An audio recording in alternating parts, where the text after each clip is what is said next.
Crane down. മറിച്ചിടുവോ? നല്ല അസല് fry കേട്ടോ. ചമ്മന്തി ആയിട്ട് ശരിയായിട്ടില്ല. Crane up. ഈയിടെ ഇതൊരു തട്ടുകടല ചമ്മന്തി പോലെ ആയിപ്പോയല്ലോ. നാലല്ലി വേപ്പില, അത്ര തന്നെ പുതിനല, ഇച്ചിരി മല്ലിച്ചപ്പ്, വറ്റില മുളക്, ചുവന്നുള്ളി. ഇത് എണ്ണയിലിട്ട് വറക്കണം. മൂത്ത് വരുമ്പോഴത്തേക്കിന് ഒത്തിരി ഇഞ്ചിയുടെ ചേർത്ത് കല്ലേൽ വെച്ച് നന്നായിട്ട് അരച്ചിടും. എന്നിട്ട് 2 ഉള്ളി വെളിച്ചെണ്ണ കൂടെ ചേർത്ത് ചാലിച്ചിങ്ങെടുത്താൽ മതി. അങ്ങനെ ഉണ്ടായിട്ടല്ലോ 10 ഇഡലി കൂടുതലില്ല. ശരി സാർ. ഈ തീറ്റ മാത്രമല്ലേ നടക്കുന്നുള്ളൂ. ഭക്ഷണം കണ്ടു കഴിഞ്ഞാൽ ജയന്റെ പെങ്ങളെ ബാലകീനാറിനെ കിട്ടിയ പോലെയാ സാറ് കയറി മേഞ്ഞുകളെ. അയ്യോ കുട്ടി പേടിക്കണ്ട, ഫുഡ് കഴിക്കുന്ന സമയം കാരണം കൊച്ചു സേഫാ. ഇതെന്നെ മാസികയാണോ? ഹേ പുസ്തക ആ പരീക്ഷയാണ്, ഡിഗ്രി എക്സാം. ഇനിയിപ്പൊ എന്ത് പഠിപ്പ്? സൂപ്പർ സ്റ്റാറിന്റെ കൂടെ അല്ലേ അഭിനയിക്കുന്നേ? എല്ലാം പുള്ളി പഠിപ്പിച്ചോളും. എല്ലാം എന്റെ മകളുടെ ഭാഗ്യം. മലയാളത്തിലെ ഏറ്റവും തിരക്കുള്ള നായികയാക്കും സാറ്. ഇല്ലേ ഞാനാക്കും. ആക്കും. സാറേ സാറേ നമസ്കാരം. നായകന്റെ അനിയത്തിയായിട്ടുള്ള ആ ക്യാരക്ടർ നല്ല മുളക് അരച്ച് ചേർക്കണം. നായകന്റെ അനിയത്തിയോ? മീൻകറി വെക്കുമ്പോഴേ നല്ല എരിവുള്ള മുളക് അരച്ച് ചേർക്കാൻ പറഞ്ഞു കേട്ടോ. സാറേ കളരിക്കാരിയാ. ഇവിടെ വല്ല വാൾപ്പയറ്റും ഉണ്ടോ? അയ്യോ കളരിയല്ല സാർ, കഥകളി. ആ കലാതിലകവാ വർഷങ്ങളായിട്ട്.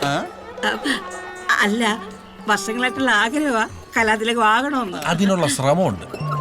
2 കരിക്കും കൂടെ. അനിയത്തി കുട്ടിയുടെ വേഷം ഇല്ലയോ? ഓക്കെയാ. ഇത്തിരി മസാല കൂടുതലാ. ഓക്കെ ആക്കാം അല്ലയോ? Crane up. കുറച്ച് കഴിയും. ചമ്മന്തി അടുത്ത വരവിന് എടുത്തോളാം. വൈകുന്നേരത്തെ 1-2 പീസ് വേണം. MLA VS ഒറ്റ മറിയലീലാമണിയോമനെ നല്ല മൂത്ത ചിക്കൻ്റെ പീസ് ആയിക്കോട്ടെ. ചെറുതാണെങ്കിലും നല്ല വേഷമാ. ചെയ്യുവോ? ചെയ്യാലോ, ഇനിയിപ്പൊ ചെയ്യാലോ. ഞെട്ടിക്കും അല്ലേ? ഈ കൊച്ചൊന്നും മിണ്ടത്തില്ലേ? വീണ്ടും വരുന്ന വഴിക്ക് എന്നോട് സംസാരിച്ച നല്ല പാല് വരെ സംസാരിക്കും അല്ലേ? എന്നാ പേരനാ? മൃഗാളിനി. മൃഗാളി. മൃണാളിനി. ചമ്മന്തി അടയ്ക്ക് അറിയാം? ഞാൻ അടിച്ചാ മതിയോ സാർ? മുമ്പ് അഭിനയിച്ചിട്ടുണ്ടോ? ഇല്ല, ഇതുവരെ ചെയ്തിട്ടില്ല. ഡാൻസ് പ്രാക്ടീസ് ചെയ്യുന്നുണ്ട്. സിനിമാറ്റിക് ഭരതനാട്യം ഒക്കെ മതിയോ? മതി മതി, ഡാൻസ് അല്ലയോ? ധാരാളം മതി. കഥകളി അല്ലയോ? മുദ്രയൊക്കെ ഞാൻ പറഞ്ഞുതരാം.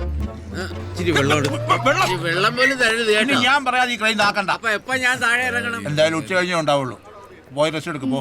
അപ്പൊ ഉച്ച കഴിഞ്ഞ് ഇറങ്ങിയാ മതിയാ? ഇപ്പൊ ഞാൻ ക്രെയിനിൽ നിന്ന് വീണാനെ. സാറിന്റെ അടുത്ത പടം ഡോൾബിയാ. സംവിധായകനങ്ങ് ഇഷ്ടപ്പെട്ടു കേട്ടോ. നമുക്ക് ഈ പേരങ്ങ് മാറ്റണം. നടിയായി പിന്നെ എന്ത് മാറ്റാലോ സാറേ? വലിയ നടിയൊക്കെ ആയി കഴിയുമ്പോ ആര് ചോദിച്ചാലും ഗോഡ് ഫാദർ ഞാനാന്ന് പറഞ്ഞേക്കണേ.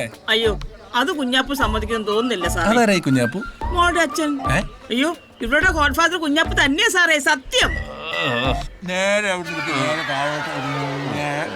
ശകലം ഇങ്ങോട്ട് തിരി. എടുത്തോടും കേട്ടോ, നമ്മളെ കേട്ടിനി. എന്താ നടന അതിന് അഭിനയിക്കാൻ വന്നതാ. അഭിനയിച്ചോ? അങ്ങോട്ട് മാറി അഭിനയിച്ചോ? നമുക്കെടുക്കാം.